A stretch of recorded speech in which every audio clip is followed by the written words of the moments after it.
Eliam Onru. Tout est Dieu. Traduction de Robert Caputo. Sri Ramana Maharshi a dit « L'incessante recherche du soi, nous l'appelons amour suprême de Dieu, car lui seul est établi comme soi au-dedans du cœur de tous. » Ce texte anonyme, écrit en tamoul au XIXe siècle, est un bréviaire de l'Advaita Vedanta, doctrine métaphysique hindoue de la non-dualité. Le sage de la sainte montagne Arunachala, au sud de l'Inde, Sri Ramana Maharshi, le citait et le recommandait souvent.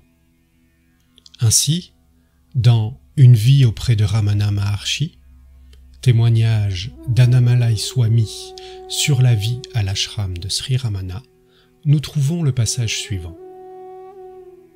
Je demandai à Bhagavan de me sélectionner de la lecture.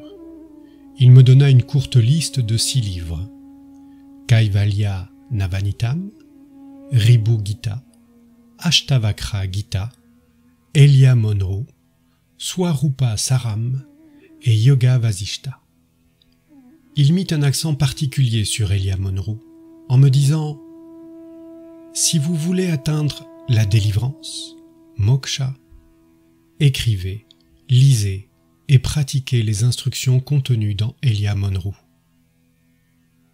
Sri Ramana Maharshi, né en 1879 et mort en 1950, est reconnu universellement comme la personnification de la sagesse éternelle de l'Inde.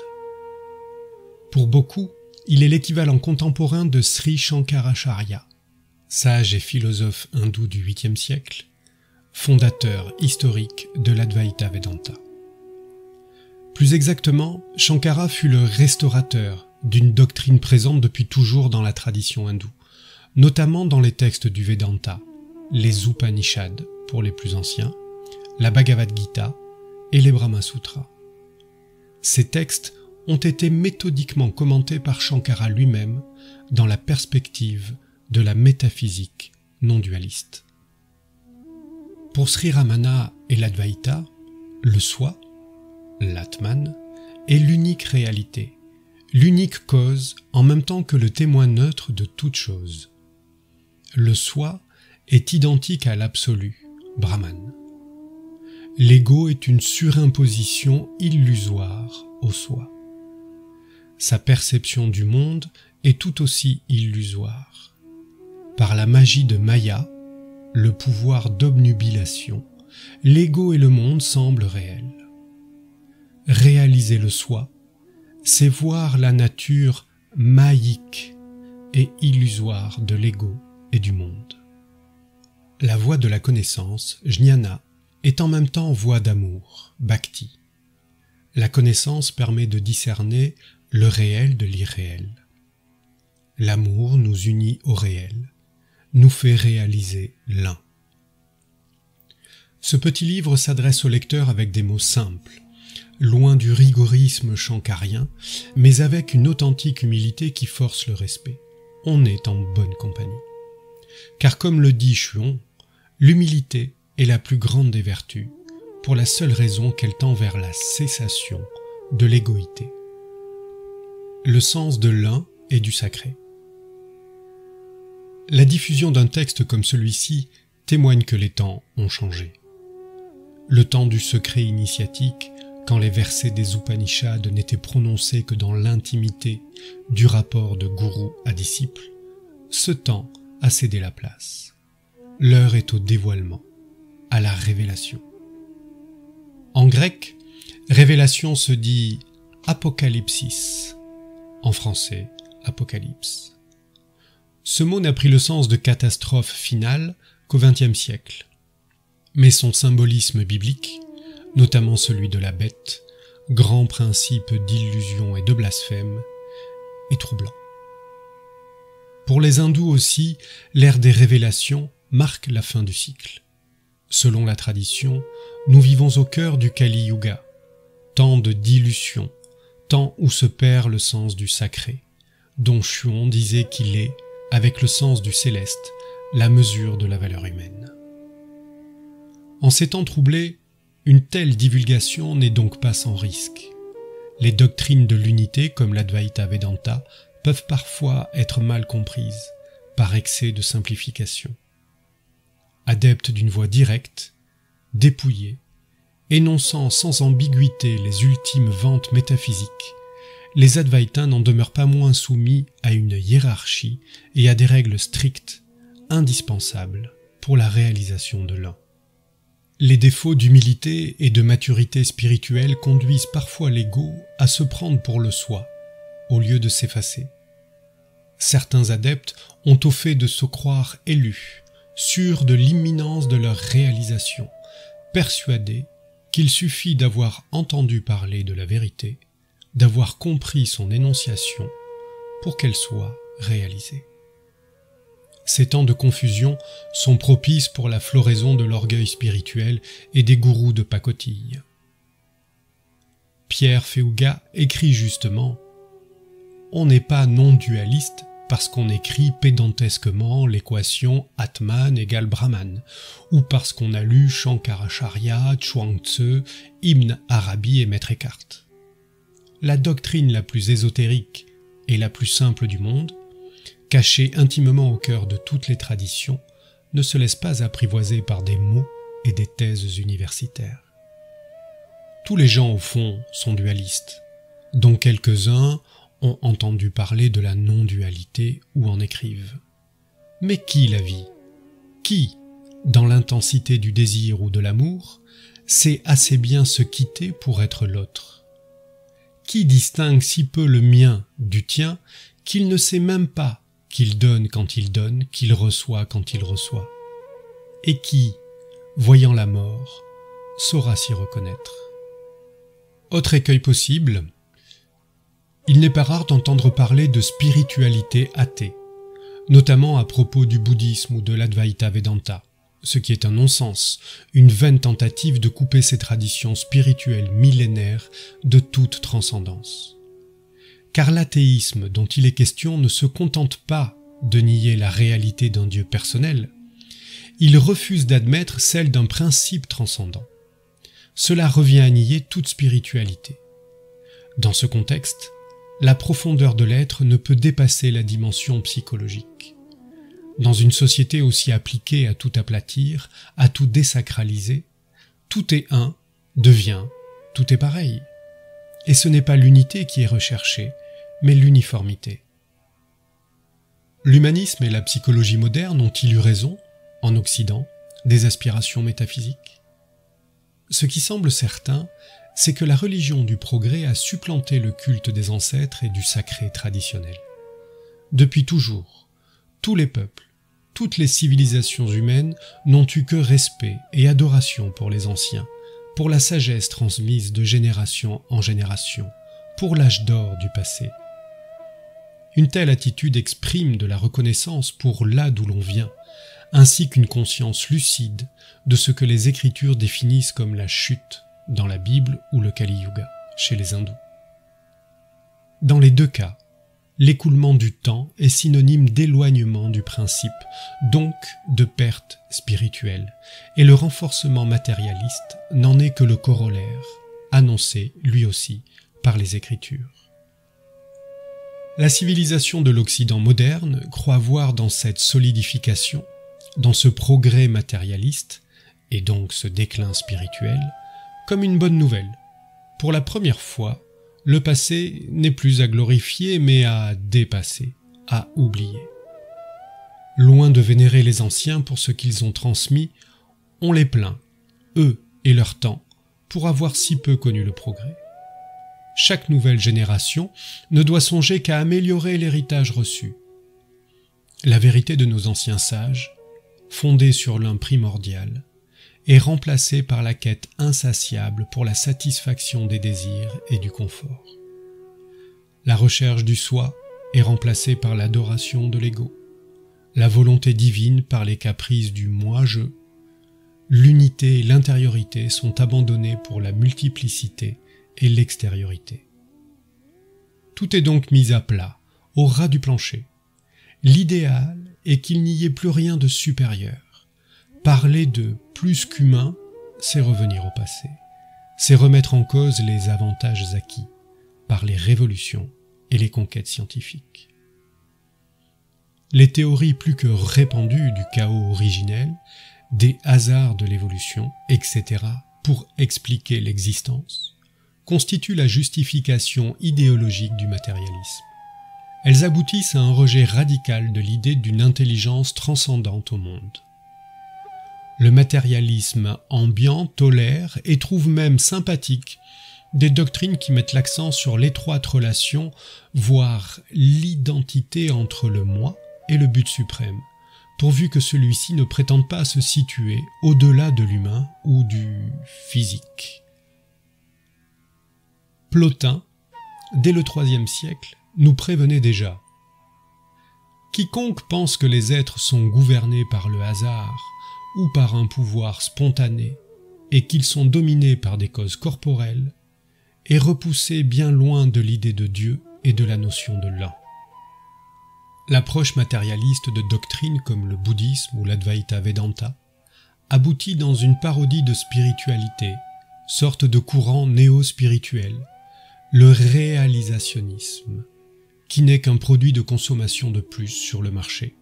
Le degré de réalisation suprême y est banalisé, voire confondu avec un simple état psychologique transitoire. Balayer les rites, la dévotion et les instructions spirituelles.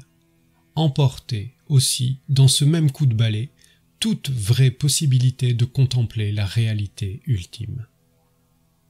La réalisation de l'un exige, en dernier ressort, le sacrifice absolu. On doit rompre ses liens et toute compromission avec le monde. Et Plotin de nous dire encore une fois, « Telle est la vie des dieux et des hommes, divins et bienheureux, s'affranchir des choses d'ici-bas, s'y déplaire, fuir seul vers lui seul. » L'exemple des plus grands maîtres de la spiritualité non dualiste est là pour tempérer les excès de fougue iconoclaste, tant les réalisés ont gardé tout au long de leur existence de libérés vivants, Jivan Mukta, une attitude humble et intensément dévotionnelle. Les hymnes de Shankaracharya ou de Ramana Maharshi sont exemplaires de la manière dont, même au summum de la réalisation spirituelle, la dévotion, la vertu et le sens du sacrifice prédominent. Voir Dieu partout. Les écueils présentés ci-dessus ne doivent pas faire oublier l'essentiel. Les obstacles, les errances, l'oubli même de l'un font partie du jeu, lila, de Maya. Pour celui qui sait que tout est un, Dieu est partout. Ainsi que Chuon nous le rappelle, voir Dieu partout, c'est se voir soi-même, Atma, en toute chose. Voir Dieu partout, c'est voir que nous ne sommes pas, que lui seul est. La connaissance de l'unité divine, voilà le bien suprême. Et l'Ishvi Upanishad, chapitre 7, de nous rappeler « Celui qui sait que son soi comprend tous les êtres, lui, le témoin de l'unité, quelle illusion pourrait encore le tromper?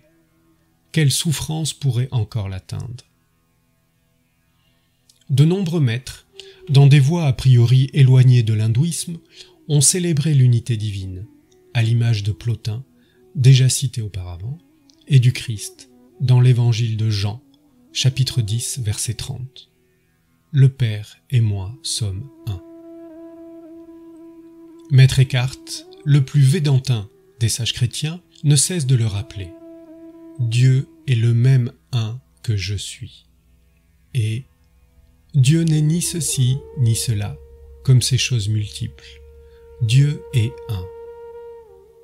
Maître Eckhart, toujours, de nous dire « Bien des personnes simples s'imaginent qu'elles doivent considérer Dieu comme étant là-bas et elles ici.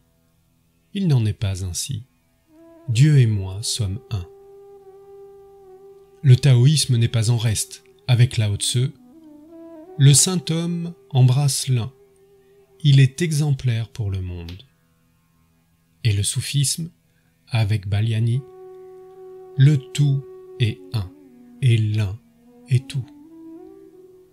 Pour avoir proclamé trop haut et trop fort la vérité métaphysique de l'unité, certains sages et saints de différentes traditions ont été bannis, parfois même torturés, exécutés par les autorités de leur propre religion. Maître Eckhart en est un exemple parmi les chrétiens qui échappa de peu au bûcher. Et Al-Halaj fut peut-être le plus célèbre martyr musulman de l'amour divin, flagellé puis mis à mort pour avoir dit « Je suis la vérité, mon je, c'est Dieu ». Chez les hindous, celui qui se prend pour Dieu est au pire un fou, au mieux un sage. Pas de persécution pour blasphème à craindre. Malgré l'estime que lui portait Sri Ramana, Eliam Onru est longtemps resté dans l'oubli. C'est par la grâce d'Annamalai Swami, son proche disciple, que cette traduction française a pu voir le jour à partir d'une version anglaise, elle aussi anonyme. Puissent les imperfections de la traduction présente, qui s'ajoutent à l'infériorité d'office de toute traduction par rapport à son original, ne pas faire oublier que ce texte est un véritable joyau. Puisse le lecteur bénéficier de l'intention pure de l'auteur anonyme d'Eliam Onru et ainsi se rapprocher un peu plus de la conscience de l'un. Demeurer dans son propre être, où le je ou ego est mort, cela est l'état parfait, où tout est un. Roberto Caputo.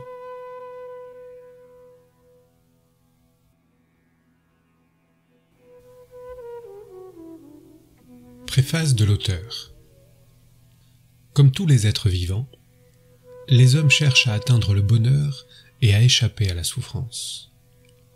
Cela vaut pour la plupart des êtres humains, mais il en est d'une toute autre dimension, qui garde l'attitude juste et s'accommode patiemment du bien comme du mal qui leur arrive.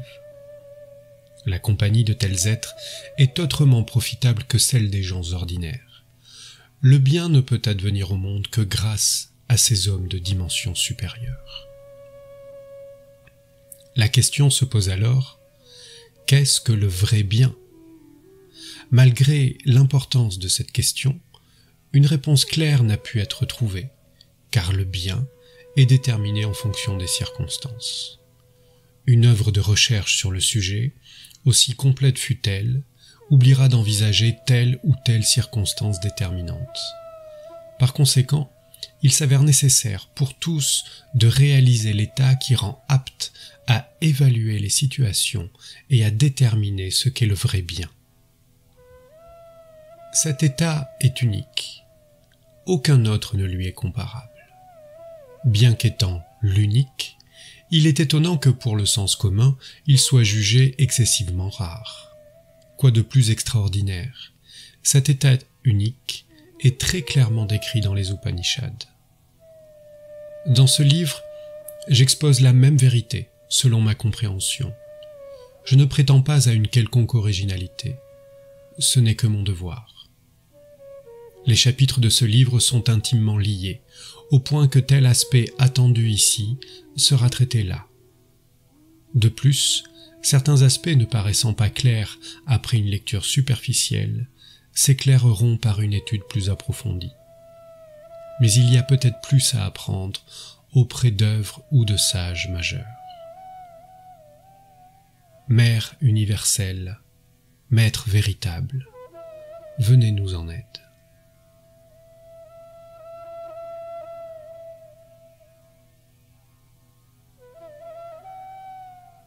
Chapitre 1.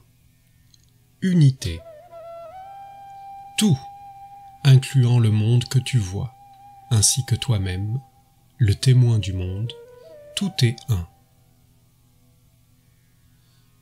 Tout ce que tu considères comme étant moi, toi, lui, elle et cela, tout est un.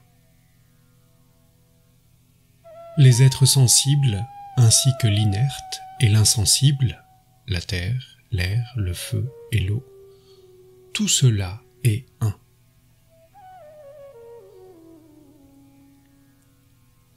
Le bien-être qui résulte de la conscience que tout est un ne peut être obtenu par une conscience fragmentaire, séparant les choses et les êtres, Tout est un. La connaissance de l'unité de toute chose est bonne, autant pour toi que pour les autres. Tout est un. Celui qui voit « je suis séparé »,« tu es séparé »,« il est séparé », etc., agit d'une certaine façon envers lui-même et d'une toute autre façon envers les autres. Il ne peut s'en empêcher. La pensée « chaque être est séparé des autres » est la graine d'où s'élève l'arbre de la discrimination arbitraire des actes, en fonction de la diversité des personnes. Comment pourrait-il y avoir un défaut de vertu chez celui qui sait qu'il y a unité entre lui et les autres? Aussi longtemps que le germe de la différenciation est présent, l'arbre correspondant est à même de fleurir, que l'on s'y attende ou pas. Il faut donc renoncer à cette faculté de différenciation. Tout est un. Question. Dans le monde, les choses paraissent différentes. Comment puis-je alors considérer le tout comme étant un? Y a-t-il un moyen d'atteindre à cette connaissance? La réponse est la suivante. Dans un même arbre, nous voyons des feuilles, des fleurs, des fruits et des branches, différents les uns des autres, et qui pourtant ne font qu'un, étant tous compris dans le mot arbre. Leur racine est la même, leur sève est la même. Ainsi, toutes les choses, tous les corps, tous les organismes proviennent d'une même source et sont activés par un seul et même principe vital. Tout est un. Ô homme de bien, l'affirmation « tout est un » est-elle bonne ou mauvaise? Réfléchis. De même que la personne qui se voit elle-même comme elle voit les autres et les autres comme elle-même ne peut qu'être honnête et juste, de même, comment le mal pourrait-il s'attacher à celui qui sait qu'il fait un avec les autres? Dis-moi s'il existe une meilleure voie vers le souverain bien que la connaissance de l'unité. Il n'y en a certainement pas. Comment quelqu'un pourrait-il aimer les autres mieux qu'en sachant qu'ils sont lui-même? Il les connut en tant qu'unité, il les aime en tant qu'unité, puisqu'en vérité, ils sont un. Qui peut troubler la paix mentale et le calme du connaisseur de l'unité? Il n'a pas de souci. Le bien-être de tous est son propre bien-être. Une mère considère le bien-être de ses enfants comme le sien propre. Cependant, son amour n'est pas parfait, parce qu'elle se croit individuellement séparée de ses enfants. L'amour d'un sage ayant réalisé l'unité de toute chose dépasse, et de très loin, même l'amour d'une mère. Il n'y a pas d'autre moyen pour réaliser un tel amour que la connaissance de l'unité. Tout est un. Sache que le monde dans son ensemble constitue ton corps impérissable, et que tu es toi-même la vie perpétuelle du monde entier. Y a-t-il du mal à faire ainsi? Qui a peur de suivre la voie sans blâme? Sois téméraire. Les Védas enseignent cette vérité. Il n'y a rien d'autre que toi. Le souverain bien t'appartient. Oui, tu es ce souverain bien toi-même. Tout ce que les autres pourront tirer de toi sera du bien, uniquement. Qui donc s'emploierait à agir contre ses propres corps et âmes? S'il y a un abcès dans le corps, un remède lui est appliqué, même s'il s'avère douloureux, son objet est de faire du bien, uniquement. Il en ira de même pour certaines de tes actions, dont le but sera le bien du monde. C'est pourquoi tu ne dois pas t'empêtrer dans la différenciation. En résumé, le connaisseur de l'unité agit de la meilleure des façons. C'est la connaissance de l'unité qui le fait agir. Il ne peut se tromper. Dans le monde, il est Dieu devenu visible. Tout est un.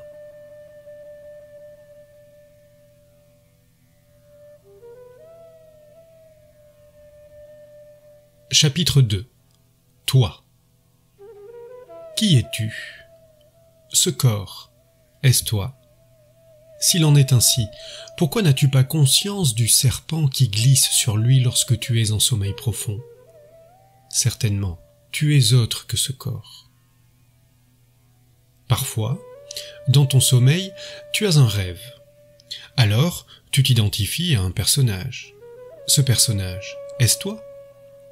Non. Ou alors, que devient-il à ton réveil? Tu ne peux être lui. Plus encore, tu as presque honte de t'être identifié à lui. Il est clair que tu n'es pas ce personnage, tu es celui qui se tient à l'écart. Souviens-toi à présent de l'état de sommeil sans rêve. Est-ce celui de ta nature véritable? Tu ne le crois sans doute pas, car tu n'es pas insensé au point de t'identifier à ces épaisses ténèbres qui t'empêchent de connaître l'état où tu te trouves. Grâce à l'intellect, tu es capable de te distinguer des objets environnants. Comment pourrais-tu admettre que tu es la même chose que l'ignorance ou le vide? Comment cela pourrait-il être ta véritable nature?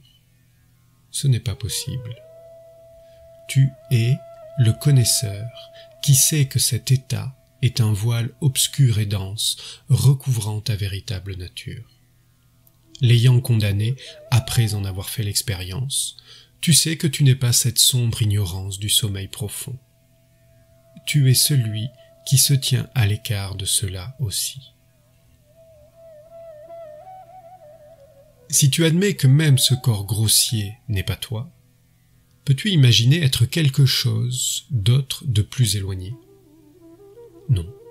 De même que tu n'es pas ce corps grossier, tu n'es pas non plus quelque chose d'autre qui s'en trouverait plus éloigné, ni le personnage du rêve, ni l'ignorance du sommeil profond. Tu es différent de ces trois états et de ce monde. Ces trois états peuvent se résumer en deux conditions. L'une où prédomine la conscience sujet-objet, qui comprend les états de veille et de sommeil avec rêve, et une autre, qui est celle de l'inconscience du sujet lui-même, comprenant l'état de sommeil profond. Toutes les expériences possibles sont comprises dans l'une ou l'autre de ces deux conditions. Et elles sont toutes deux étrangères à ta vraie nature, qui est tout autre. Si tu te demandes ce qu'elle est, son nom est Turiya, qui signifie le quatrième état. Ce nom est approprié car il semble dire « Les trois états de ton expérience, veille, rêve et sommeil profond, te sont étrangers. Ton véritable état est le quatrième, qui est différent de ces trois-là. » En supposant que ces trois états, veille, rêve et sommeil profond, forment ensemble un long rêve, le quatrième représente le réveil mettant fin à ce rêve. Ainsi, il est plus profond que le sommeil profond, et en même temps plus éveillé que l'état de veille. Ton véritable état est donc ce quatrième, se distinguant de tes états de veille, sommeil, avec rêve, et sommeil profond. Tu es cela, uniquement. Comment est ce quatrième état? Il est la connaissance qui ne particularise pas. Il est pleine conscience de soi-même. Cela signifie que le quatrième état est pure connaissance, sans conscience du particulier, mais en pleine conscience de soi. Seul celui qui réalise cet état, même pour un seul instant, réalise la vérité. Tu es cela, uniquement. En pratique, il n'est pas possible, pour quiconque, de demeurer à jamais dans cet état qui est l'état sans connaissance du particulier. Celui qui a réalisé le quatrième état, tôt ou tard, revient à ce monde. Mais pour lui, le monde n'est plus comme avant. Il voit ce qu'il a réalisé comme étant le quatrième état, rayonner en toute chose. Il ne voit plus ce monde comme différent de cette pure connaissance. Ainsi, Ce qu'il a vu à l'intérieur, il le voit maintenant, d'une manière différente, aussi à l'extérieur. Ayant quitté le stade de la différenciation, il est à présent établi dans l'état de non-différenciation, où qu'il se trouve. Désormais, il est tout. Il n'y a rien qui soit différent de lui. Que ses yeux soient fermés ou ouverts, quels que soient les changements pouvant survenir, son état demeure inchangé. Cela est l'état de Brahmati. Cela est l'état naturel éternel. Tu es cet état éternellement vrai. Il n'y a rien au-delà de cet état. Les mots intérieurs et extérieurs perdent leur sens. Tout est un. Le corps, la parole et le mental ne peuvent plus fonctionner égoïstement. La grâce les anime pour le bien de tous. Le moi fragmentaire est perdu à jamais. L'ego ne peut plus revivre. Il est dit alors qu'il est libéré ici et maintenant.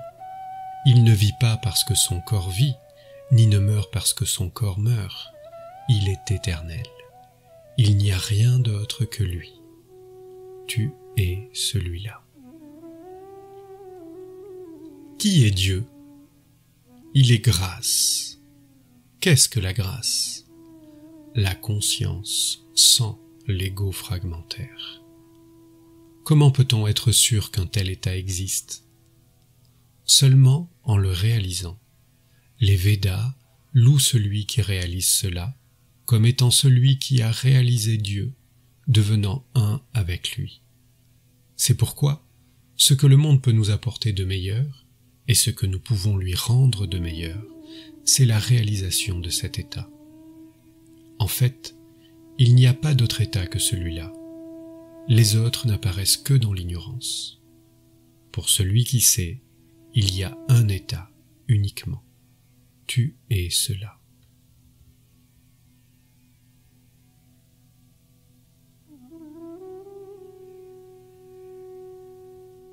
Chapitre 3. Dieu. Qui est Dieu ? Dieu est celui qui transcende tout ce que nous percevons. S'il est transcendant au monde, comment peut-il y avoir une relation entre lui et le monde ? Il n'y a en fait pas une particule ici qui ne lui soit reliée. Alors, que signifie qu'il transcende le monde ? Le monde, cela veut dire nous-mêmes et ce que nous percevons. En d'autres mots, les êtres animés et inanimés, ensemble, forment le monde. Parmi ces catégories, nous estimons que les êtres conscients sont supérieurs. Que dire de celui qui créa tous les êtres ? La seule chose que nous pouvons comprendre, c'est qu'il est au-delà des catégories d'êtres que nous connaissons. Notre raison ne peut aller aussi loin. Notre Créateur nous est donc supérieur et ne peut être appréhendé par la raison. Son nom, Kadaoul, être transcendant, signifie qu'il surpasse notre raison. Dieu ne peut-il alors être connu de nous ? Il n'en est pas tout à fait ainsi, car dans un sens, il se laisse connaître par nous, et ce don de sa grâce doit nous suffire. Nous n'avons pas besoin de toute sa grandeur. Il en a fait connaître assez pour que notre souffrance soit supprimée. Il n'y a pas de raison pour lui de révéler un iota de plus de son pouvoir, qu'il n'en faut pour remédier à nos défauts dans l'état présent. C'est ainsi qu'il se fait connaître selon nos besoins. Il est donc bien là, en quelque sorte, à portée de notre connaissance. Il est donc bien là, en quelque sorte, à portée de notre connaissance. Qu'est-ce donc qui nous permet de l'avoir à portée de notre connaissance ?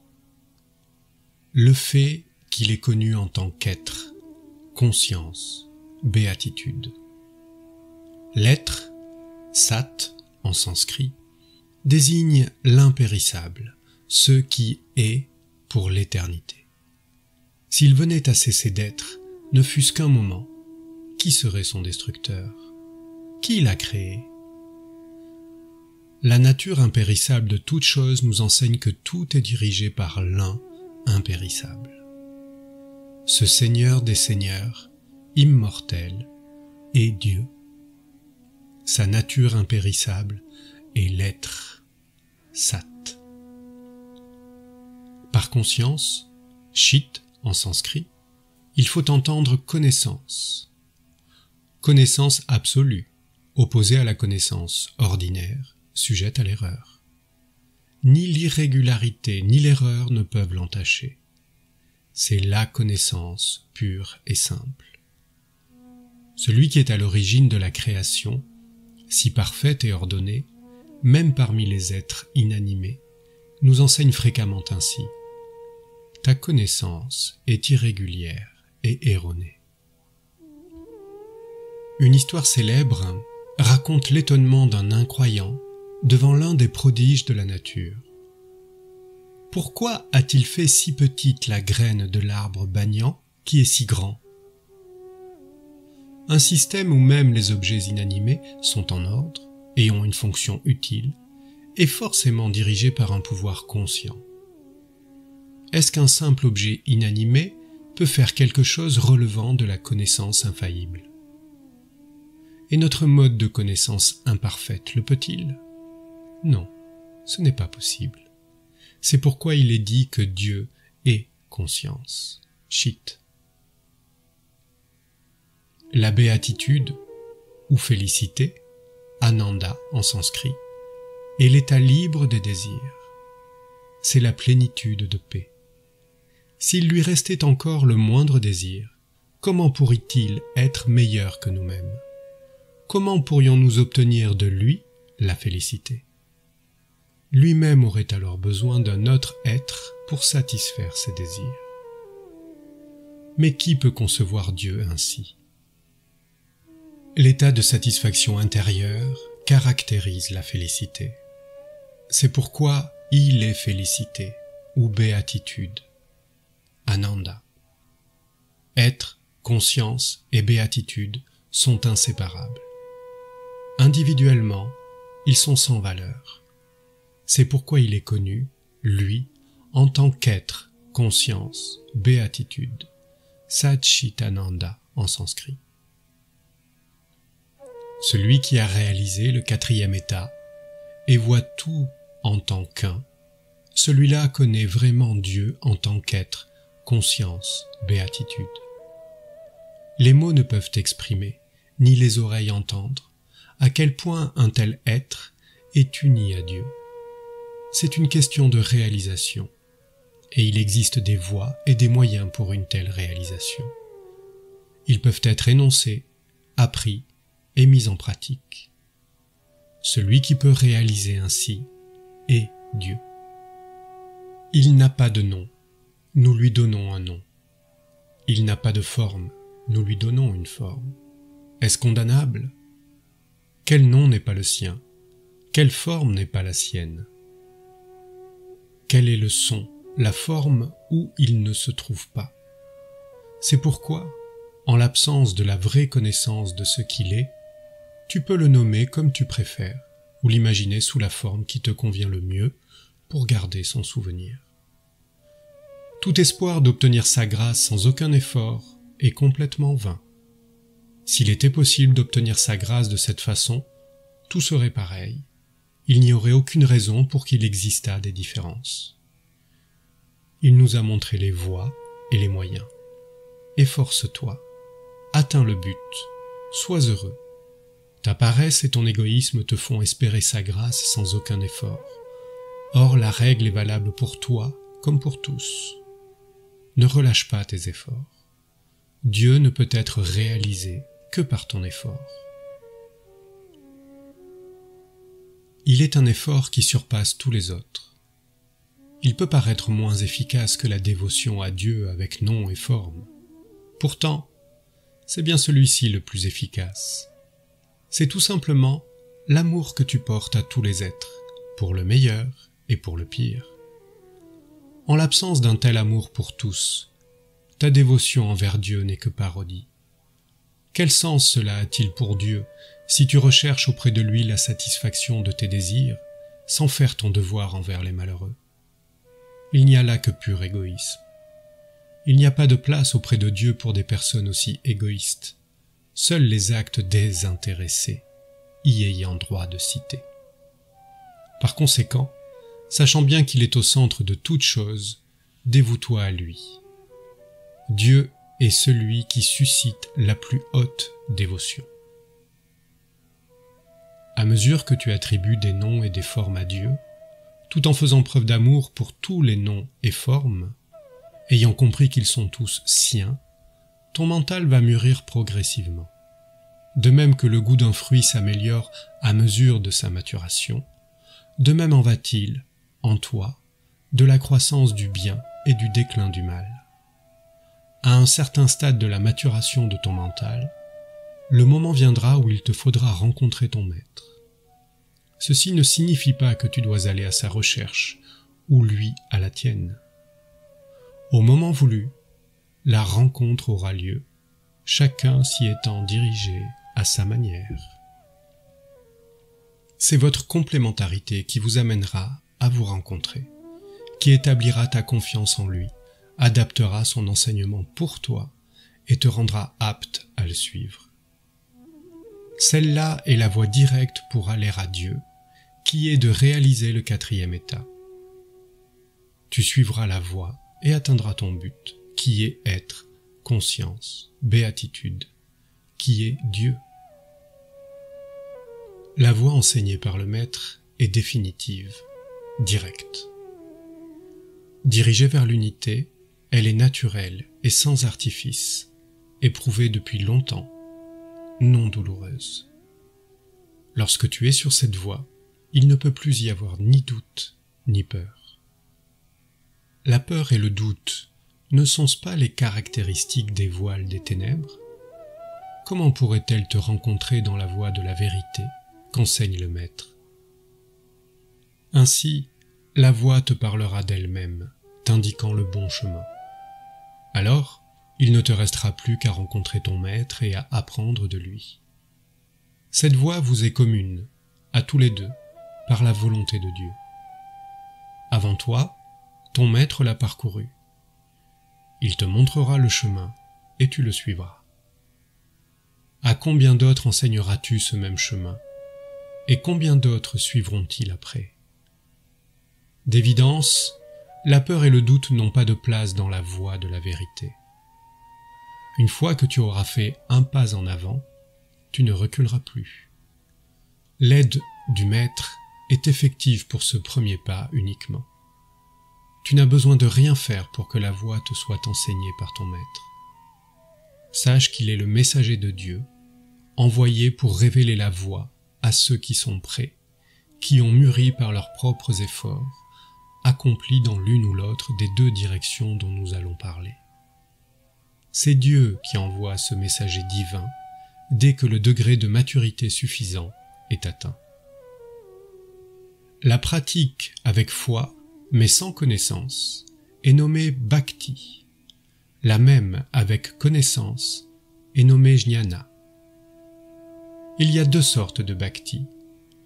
L'une est la dévotion à Dieu avec nom et forme.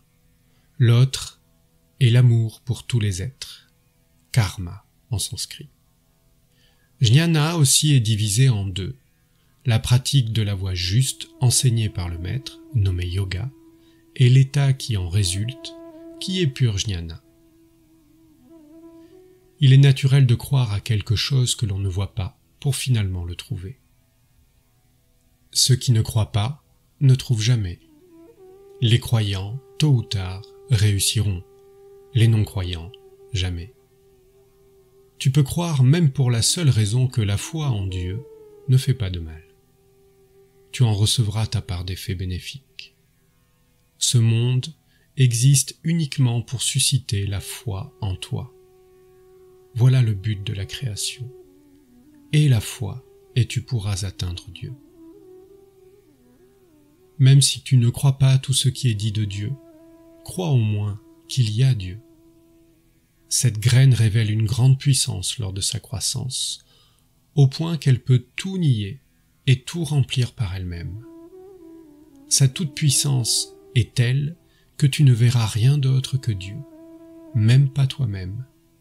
En vérité, Dieu est tout.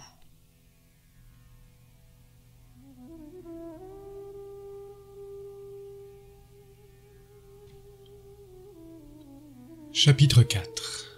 Paix. Qu'est-ce que la paix? Lorsqu'un homme est en sommeil profond, bien que le monde subsiste, en a-t-il le moindre souci?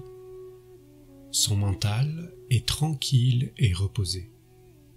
S'il peut conserver ce degré de calme et de repos mental, même lorsqu'il se trouve en activité au sein du monde, alors la paix est réalisée.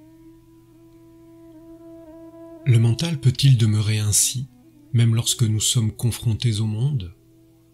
Cela dépend de notre façon d'appréhender le monde. Le mental est plus agité si c'est sa propriété qui est pillée, que s'il s'agit de celle d'un autre. La perte d'un bien propre cause plus de soucis que celle du bien d'autrui. Pourquoi? Parce que notre manière d'évaluer les choses est ce qui détermine le degré de plaisir ou d'anxiété qu'elles nous procurent. Par conséquent, si l'on apprenait à voir tout d'un œil égal, le mental demeurerait en paix.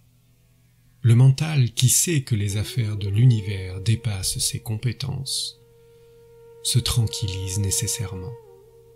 De même, si l'on a conscience de n'avoir plus aucune prétention envers quoi que ce soit, ou que toutes choses sont périssables, le mental demeure calme.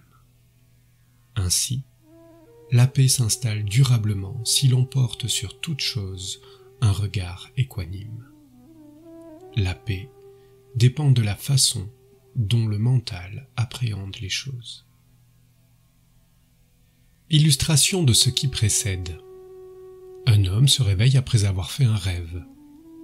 Son mental était heureux ou ennuyé, selon ses opinions à propos des choses vues dans le rêve. Mais au réveil, son mental demeure inaffecté par toutes les péripéties du rêve. Il demeure équanime. Pourquoi? Parce que ce n'est qu'à ce moment, donc au réveil, que son mental se permet d'évaluer tous les éléments du rêve de manière égale. Il ne regrette pas que le rêve ait cessé. Pourquoi? Il sait que le rêve n'est pas éternel mais doit s'achever au réveil. De même, si un homme sait que tôt ou tard il ne pourra que s'éveiller du long rêve de la vie en ce monde, son mental deviendra immuable. C'est l'état du calme pur, c'est l'état de paix. Cet état ne signifie pas pour lui la fin de sa relation au monde.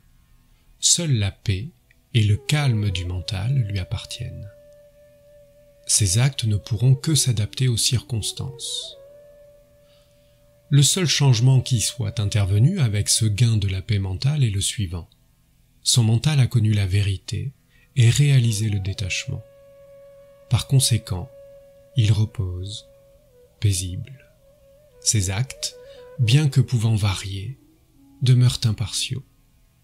Mais les actes des autres sont changeants, sans pouvoir garder l'impartialité. C'est ainsi que le calme du mental apporte un bien énorme, non seulement à lui-même, mais aussi au monde en général. La paix indique la voie de la conduite juste. Un homme marche, une lampe allumée à la main. Peut-il être question d'hostilité entre la lumière et les accidents du parcours? Sûrement pas. Cependant, la lumière et l'obscurité ne peuvent coexister. La lumière chasse l'obscurité, révèle les accidents du parcours et permet à l'homme de marcher prudemment, en montant, en descendant, sur les côtés, etc. La lumière de la lampe supprime la cause de jurons ou de plaintes futiles telles que « mon pied a heurté un obstacle » ou bien « ce creux m'a fait trébucher ». Une fois la paix réalisée, l'homme ne ressent ni haine ni antagonisme envers le monde. La paix dissipe les ténèbres qui nous empêchent de voir la vraie nature du monde et ses embûches. En l'absence de la lumière de la paix, qui permet de s'adapter aux multiples circonstances, on condamne le monde, lui reprochant ses souffrances, comme on se plaint des obstacles sur un chemin. C'est pourquoi un homme ayant réalisé la paix suprême, après avoir connu le monde comme un rêve compliqué, ne doit pas être considéré comme étant hors du monde, non concerné par ses activités. En fait, il est le seul à être en harmonie effective avec le monde. Il est le seul vraiment compétent pour être un homme d'action. Ainsi, la paix est le régulateur de tes activités. L'homme en paix peut avoir un souci de rectification pour ce qui se passe dans le monde. S'il en éprouvait de la crainte, de quelle aide pourrait-il être envers ceux qui considèrent ce monde possessivement et avec avidité? Ils sont sous l'emprise de l'égoïsme et dépourvus de toute notion d'impartialité. Pour guider l'aveugle sur un chemin, ou traiter la cécité de l'œil malade, on a besoin d'y voir clair. De même, celui qui peut réformer le monde est celui qui a découvert sa propre nature immuable par rapport à la nature changeante du monde et demeure paisible. De tels hommes ne peuvent s'empêcher d'aider le monde. Pourquoi? Est-ce que quelqu'un peut manquer de cœur au point de ne pas relever un enfant qui glisse et tombe? Même question pour les sages, capables de comprendre les difficultés du monde et qui peuvent aider les gens. Parce qu'il sait détacher du mental et du corps, le sage n'est pas éprouvé par l'effort que demande le service du monde. Tout comme le principe vital ayant quitté un corps ne souffre pas, même si de lourds attelages passent sur ce corps en l'écrasant. Le sage ne se dérobera donc pas devant le travail ou les soucis. Seule la paix, réalisée effectivement, peut produire un tel courage et un tel calme. En apparence, la paix peut donner une impression de fadeur et de manque de vigueur. En fait, elle peut tout vaincre. Elle surpasse tout en ténacité et en courage, et c'est de ces qualités que dépend la réussite. Même si le mont Meru, l'axe du monde selon la tradition, devait basculer, l'incident provoquerait tout au plus un léger sourire chez l'homme en paix, s'il ne le laisse pas complètement impassible. Cet état est précieux pour les questions regardant aussi bien le monde que l'esprit. Le véritable bonheur dans le monde est le sien aussi, et ce bonheur jaillit après la fin d'un esclavage. La paix apporte du bien à chacun, de toute façon. Les adversaires de la paix sont nombreux. Ils sont là pour éprouver l'homme. Lorsque nous y sommes confrontés, nous devons rester vigilants et veiller à ce que la fleur fragile du mental soit épargnée par leurs ombres. Si la fleur du mental est abîmée, elle perdra son parfum, sa fraîcheur et sa couleur. Elle deviendra alors inutile, imprésentable aux autres et à Dieu. Sache que ton mental est plus fragile encore qu'une fleur. C'est à l'aide de cette fleur que tes devoirs envers toi-même, les autres et Dieu s'accomplissent. Elle doit donc préserver sa fraîcheur toujours et en tout lieu. Toute bénédiction du mental est l'œuvre de la paix. N'aie de cesse d'adorer le Dieu de ton soi avec la fleur de ton mental. Laisse les aspects capricieux de ton mental témoigner de cette adoration. Progressivement, ils apprendront à quitter leurs jeux infantiles et voudront connaître le même enchantement que toi. À force d'observer la paix qui est en toi, ils abandonneront leurs caprices. Toi, tu n'as qu'à continuer patiemment l'adoration. Ne te laisse donc pas détourner par ces caprices du mental. Au contraire, ce sont eux qui seront finalement pacifiés par la paix qui est en toi. Tout doit être en paix. Un dernier mot, l'essence des Védas est la paix.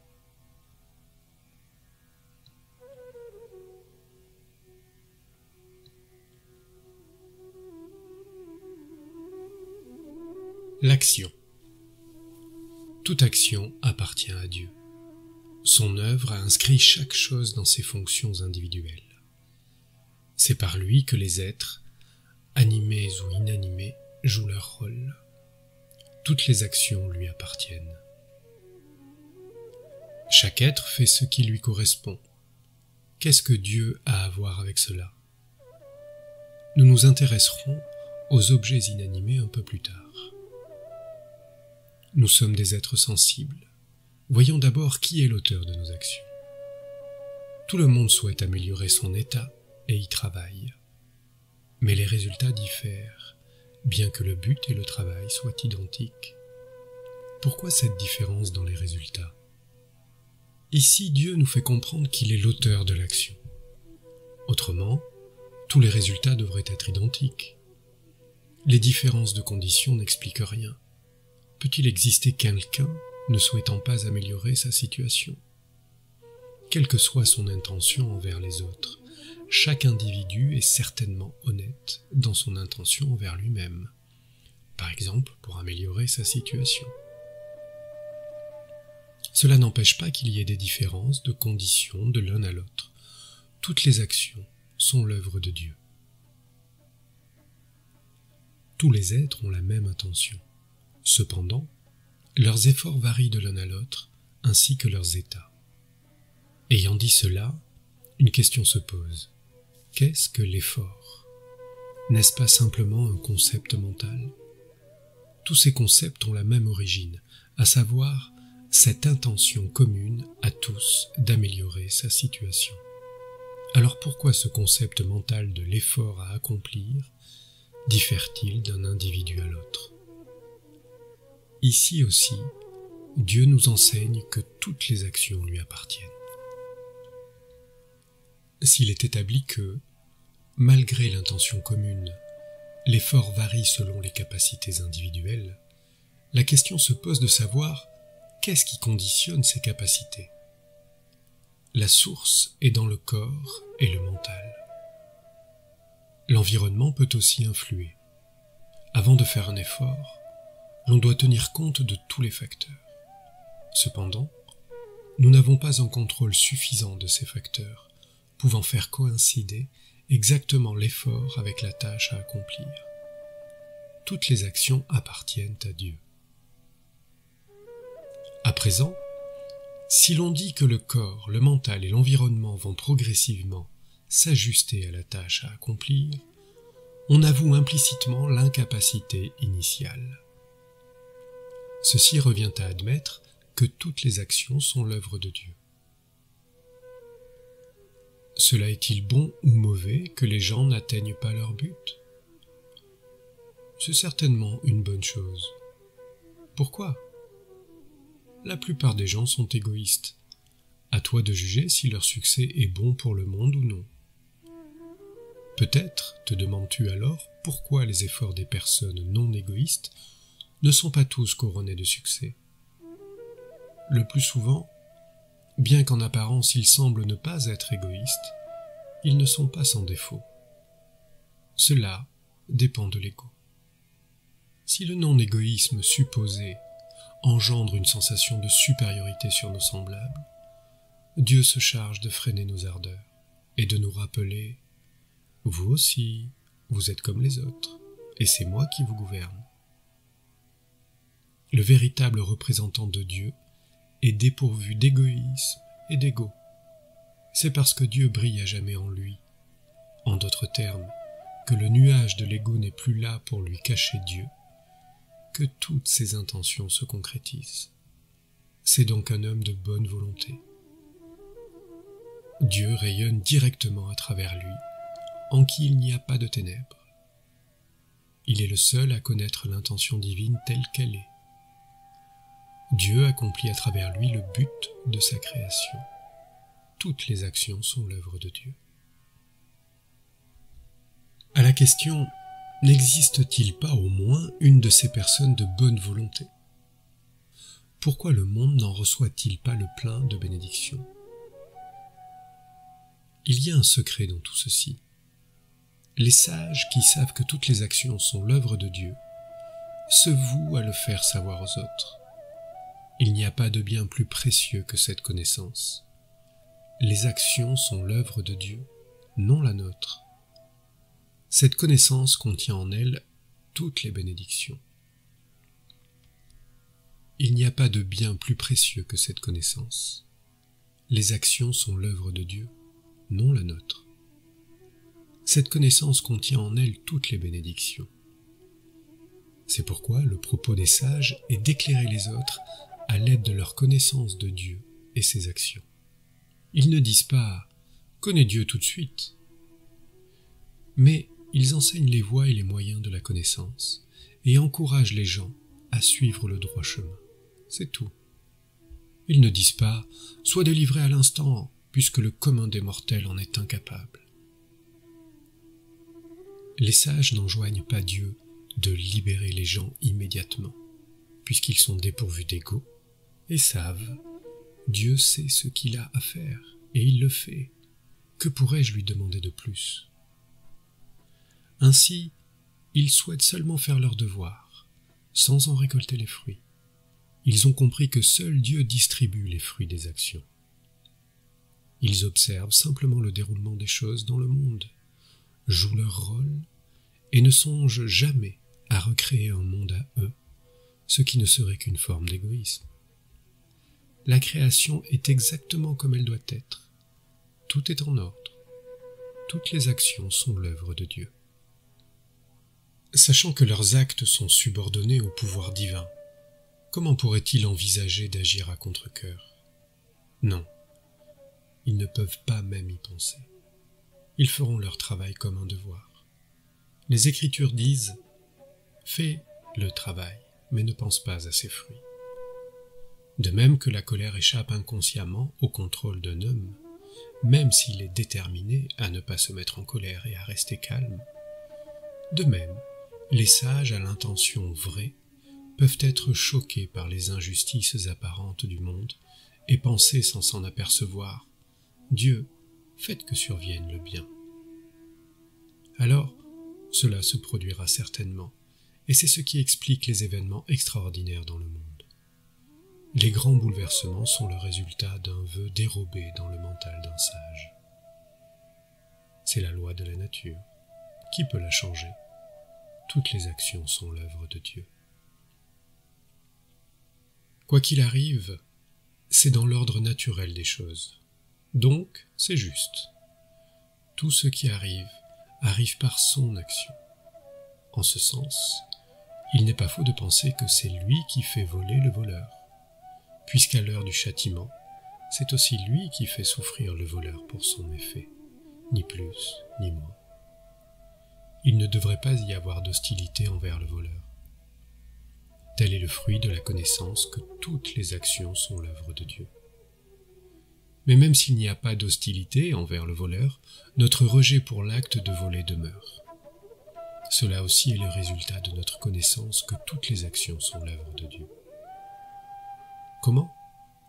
Parce que le voleur lui-même n'aime pas le vol. Resterait-il tranquille si ses biens lui étaient volés par un autre? Non, certainement pas. Il n'y a personne pour ignorer que le bien est bon et que le mal est mauvais. C'est pourquoi la connaissance que toutes les actions sont l'œuvre de Dieu est ce qui peut susciter une conduite droite dans le monde. Notre connaissance s'étend au-delà. Nous ne pouvons répéter que ce que nous connaissons et ne pas nous soucier de ce qui dépasse notre connaissance. Cela aussi est l'œuvre de Dieu. Parmi les fruits de la connaissance que Dieu nous accorde, il y a celui qui nous apprend que toutes les actions sont son œuvre. Notre impuissance nous pousse à demander « Dieu, pourquoi agis-tu ainsi ?» Toutes les religions admettent ce même état d'impuissance. C'est parce que les fruits de nos actes ne correspondent pas à nos désirs. En d'autres mots, parce que nos pouvoirs sont limités, que nous ne pouvons que nous incliner et constater que toutes les actions sont l'œuvre de Dieu. Cette loi qui nous gouverne s'applique aussi aux objets inanimés. Nous ne sommes pas mieux lotis qu'eux. Tout est un. Ceux qui n'admettent pas que toutes les actions sont l'œuvre de Dieu ne peuvent que reconnaître leurs propres limites. cela même est l'œuvre de Dieu.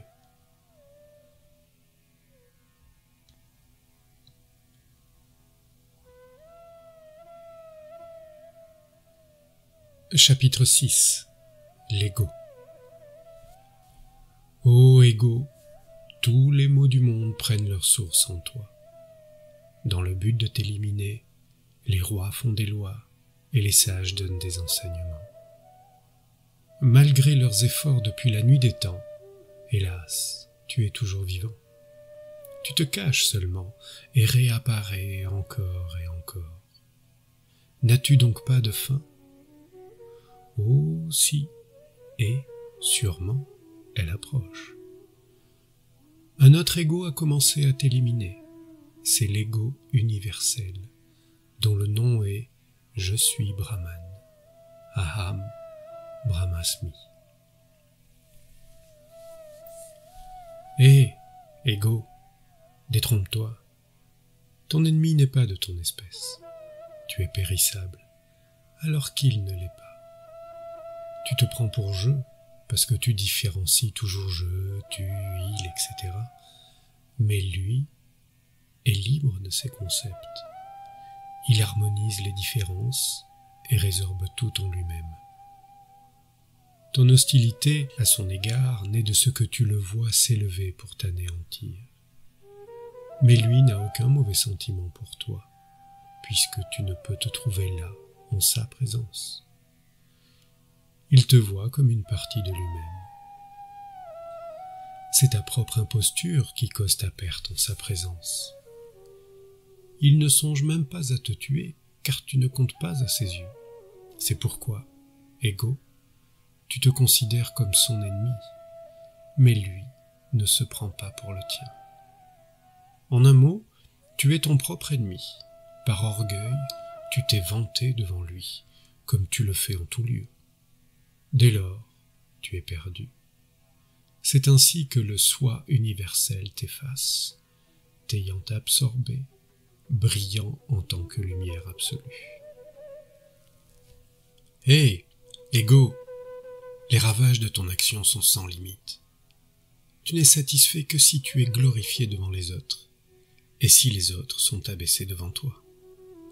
Tes désirs ne cessent de te harceler. À quel titre serais-je honoré ? Comment puis-je paraître plus élégant ? Les autres s'inclinent-ils devant moi ? M'obéissent-ils en silence ? Proclament-ils que nul ne me surpasse ? Hélas, que ta vie est courte, et pourtant que d'ambition. Combien de mal tu peux causer ? Tu t'es trompé, croyant trouver le bonheur dans cette vaine quête de gloire et de pouvoir, et en voulant te distinguer parmi les autres. Tu t'es trompé, croyant trouver le bonheur dans cette vaine quête de gloire et de pouvoir, et en voulant te distinguer parmi les autres. Tout cela ne peut être profitable. Pourquoi ? Les autres ne sont-ils pas motivés eux aussi par ces mêmes illusions ? Quelle chance de succès peux-tu avoir face à des multitudes de gens nourrissant les mêmes ambitions ? Dans une telle situation, tu dois mettre un terme à ta vaine volonté de tout dominer. Partant de vanité, tu suscites le mal, autant pour toi que pour les autres. Écoute mon conseil amical. Pour dire la vérité, celui-là que tu crois être ton ennemi mortel est en fait ton ami. Il sait comment te rendre digne de la vraie grandeur et des vraies bénédictions. Abandonne-toi à lui. Cet ego universel ne te traite pas en ennemi. Il est ton véritable bienfaiteur. Ego, tu ne peux, à ce moment précis, avoir une idée de ce qu'il fera de toi, si seulement tu t'abandonnes à lui. Quoi que je puisse t'en dire, tu ne peux comprendre. L'expérience de l'abandon à lui peut seule permettre de comprendre. Nul doute qu'il t'élèvera à sa grandeur, rien de moins. Par conséquent, ne crains pas pour ton avenir, abandonne-toi directement. Tu pourras toujours t'en retourner, si la joie ne te submerge pas dès le premier instant d'abandon. De même que, En buvant du lait, cela commence par le goût agréable et se termine par l'apaisement de la faim et de la soif. De même, l'abandon de soi commence par le ravissement et s'achève dans la parfaite béatitude qui est au-delà du plaisir et de la souffrance. Par conséquent, ton but est, nul doute, cet ego universel. Quel est ton nouveau nom après l'abandon? Il n'y a pas d'autre nom que le tien. Les Védas te louent, le monde te glorifie. L'essence des enseignements religieux, c'est toi-même. Quelle est alors ta forme? Toutes les formes sont tiennes. Il n'y a pas une forme qui ne soit la tienne. Tu es cela qui est adoré dans les temples. Tu es cela qui est décrit dans les Védas. Les festivités, les cérémonies sont toutes pour toi. Mais quel est donc ton pouvoir? En ta présence, le monde est actif. Chaque être est ce qu'il est à cause de toi. En bref, toute chose te glorifie et témoigne de ton être. Elles y sont contraintes par devoir. Tu n'aurais même jamais rêvé que ceci pût être ton état. Mets-toi donc à l'œuvre. Abandonne ta suffisance, car l'ego universel t'attend. Souhaites-tu sortir de ton rêve, ou bien est-ce que tu préfères y rester encore? Combien de temps les images du rêve vont-elles durer? Ne sois pas paresseux, sors de ta torpeur, réveille-toi. Tu ne vois que tes propres images mentales et tu continues d'en imaginer encore et encore. Tout cela est vain. Trouve simplement qui est ce toi, ce spectateur de tes images mentales. Ne te méprends pas. En t'identifiant à elle, qui s'élève et retombe, réveille-toi. Dès l'instant où tu t'éveilleras, tu comprendras que l'éveil vaut mieux que ce rêve. Debout, l'ego universel attend pour se réjouir de te voir éveillé. Ne crains pas la cessation du rêve actuel. Tu vas être autrement comblé.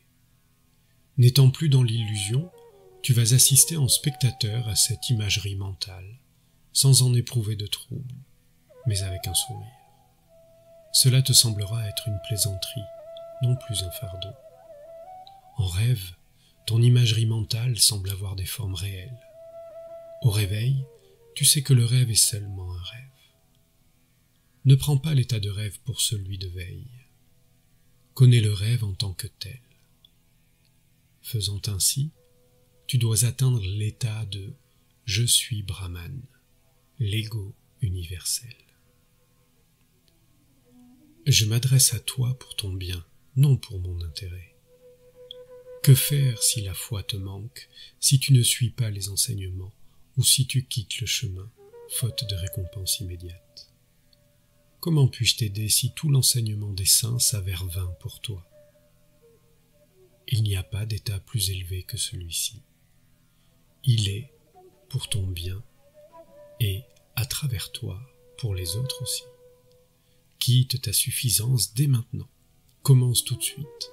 L'ego universel est le tien. Ô ego, vois comme tu es l'esclave de tout et combien tu en souffres, combien ton état est pitoyable.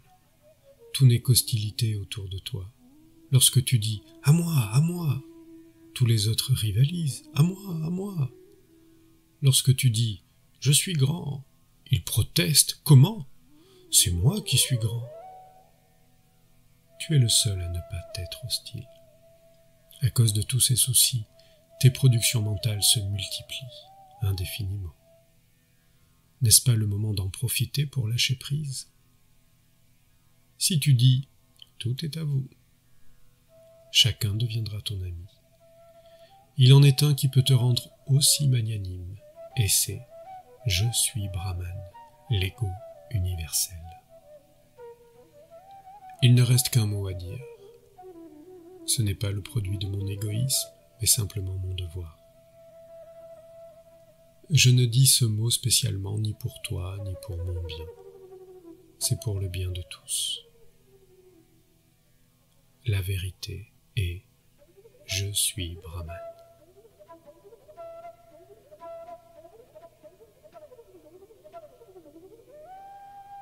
lumière de grâce divine, amour tout-puissant, bénissez-moi. Paix, paix, paix. Shanti, shanti, shanti.